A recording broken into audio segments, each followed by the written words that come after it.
आज हम बात करने वाले हैं कुछ इम्पोर्टेंट डेफिनेशंस की जो पेपर में आती है पर बच्चे ध्यान नहीं देते।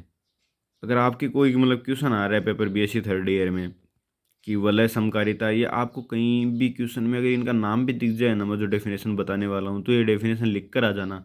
100% गारंटी लेता हूँ अगला आपके 1 से 1.5 नंबर तो आराम से दे देगा इन डेफिनेशंस का ही सिर्फ। और आगे जो क्वेश्चन करोगे उनका तो अलग है। आप 8 में से 2 4 नंबर तो आप ऐसे कमा सकते हो इन डेफिनेशन से ही। ठीक है, तो यूनिट नंबर 3 में है ये, तो आप इन डेफिनेशन को तैयार कर लीजिएगा। पहली है वलय समकारिता।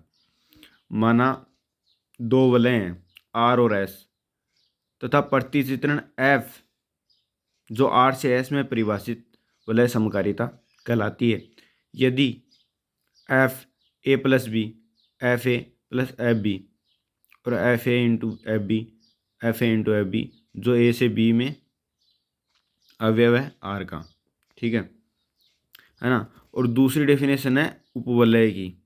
यदि वलय एस वलय आर का एक अरिक्त उपसमुच्चय हो तो एस को उपवलय कहते हैं। यदि एस आर की द्विचर संक्रियाओं के लिए समवर्त हो, अर्थात ए अवयव हो एस का और बी भी अवयव हो एस का, तो ए प्लस बी भी अवयव होगा एस का।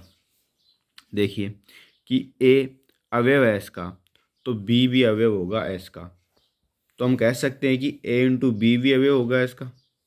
ठीक है, तो इसी प्रकार तथा एस समय में भी इन प्रेरित संक्रियाओं के सापेक्ष वलय हो, है ना।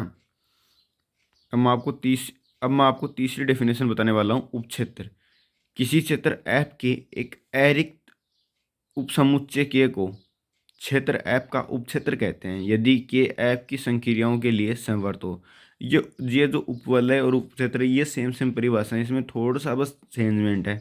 आप इस चेंजमेंट को समझ कर याद कर लेना। ठीक है, अर्थात ए बी अवयव है के का, तो ए प्लस बी भी अवयव होगा के का तथा ए इंटू बी भी अवयव होगा के का, तथा के समय भिन्न प्रेरित संक्रियाओं के सापेक्ष एक क्षेत्र हो।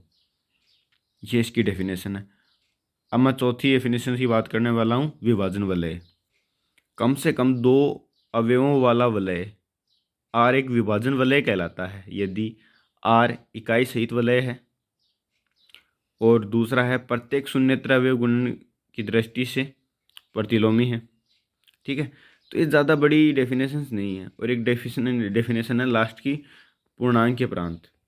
ये 5 डेफिनेशन जो पेपर में आपको अगर कहीं इनका नाम भी दिख जाए ना तो करके आ जाना। ठीक है, अगर नहीं भी नाम दिखे ना तो भी ऊपर एक परिभाषा जरूर लिख के आ जाना, अगला आपको 1.5 से 2 नंबर आसानी से दे देगा, ये गारंटी है। पूर्णांक के प्रांत वलय आर प्लस डॉट पूर्णांक के प्रांत कहलाती है यदि यह इकाई सहित हो, क्रमविनय वलय हो, शून्य भाजक रहित वलय हो। इतनी सरल डेफिनेशन है, आपको ना 2 से 3 बार पढ़ते ही याद हो जाएगी। नंबर कमाने के सबसे बढ़िया तरीका है। वीडियो अच्छा लगा हो तो लाइक शेयर कमेंट ज़रूर कीजिएगा और हमारे चैनल को सब्सक्राइब करना ना भूलें। थैंक यू, धन्यवाद।